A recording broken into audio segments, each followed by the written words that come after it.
कोई भी गलती है हम सुधार करें। कभी मंच से गरजने वाले नेता आज जनता के सामने झुककर सुधार की बात कर रहे हैं। सवाल यह है कि आखिर ऐसा क्या बदल गया?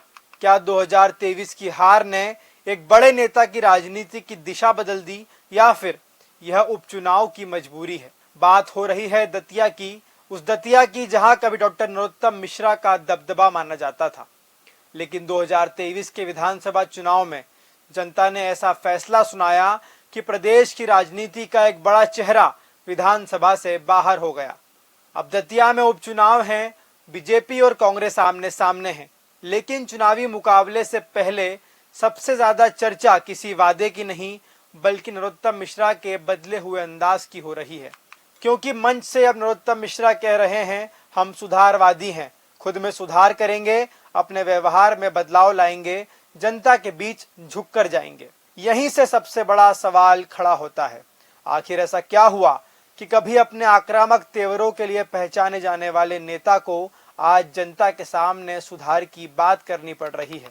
नमस्कार, मैं हूं अक्षत मिश्रा और आप देख रहे हैं पॉलिटिक्स वाला।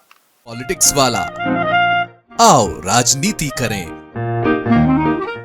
2023 की हार सिर्फ एक चुनावी हार नहीं थी। दतिया की जनता ने साफ संदेश दिया था कि लोकतंत्र में कोई भी नेता जनता से बड़ा नहीं होता।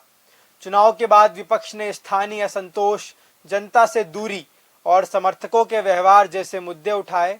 दूसरी तरफ बीजेपी ने भी हार के कारणों पर मंथन किया। अब उपचुनाव से पहले नरोत्तम मिश्रा के भाषण में एक अलग ही लहजा दिखाई दे रहा है। पहले राजनीतिक आक्रामकता ज्यादा दिखती थी, अब आत्ममंथन की बात हो रही है। पहले शक्ति का संदेश था, अब व्यवहार बदलने की बात हो रही है। पहले जीत का आत्मविश्वास दिखता था, अब जनता के बीच झुककर जाने की बात कही जा रही है। सुधारवादी है, हम सुधार करने तैयार।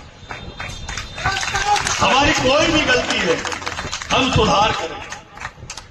हम अपने कार्य में, व्यवहार में, आचार में, विचार में सब में परिवर्तन लाएंगे और ईमानदारी से झुक के आपके सामने आएंगे।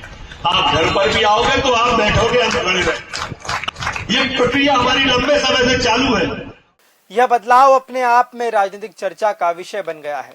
सवाल यह नहीं है कि बयान क्यों दिया गया, सवाल यह है कि आखिर ऐसी कौन सी परिस्थितियां बनी कि एक वरिष्ठ नेता को सार्वजनिक मंच से यह कहना पड़ा कि हम अपने व्यवहार और सोच में सुधार करेंगे। क्या 2023 की हार ने राजनीति का नया सबक सिखाया?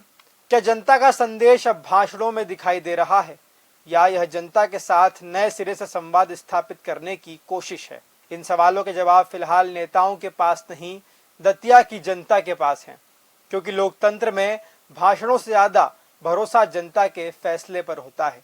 अब देखना यह होगा कि नरोत्तम मिश्रा का सुधारवादी संदेश दतिया की जनता को कितना प्रभावित करता है और उपचुनाव में इसका क्या असर दिखाई देता है। आखिर में सिर्फ एक सवाल, क्या 2023 की हार ने नरोत्तम मिश्रा की राजनीति बदल दी है? क्या यह उनके राजनीतिक सफर का एक नया अध्याय है? इसका जवाब अब दतिया की जनता अपने वोट से देगी। लगातार जानकारी के लिए देखते रहें पॉलिटिक्स वाला।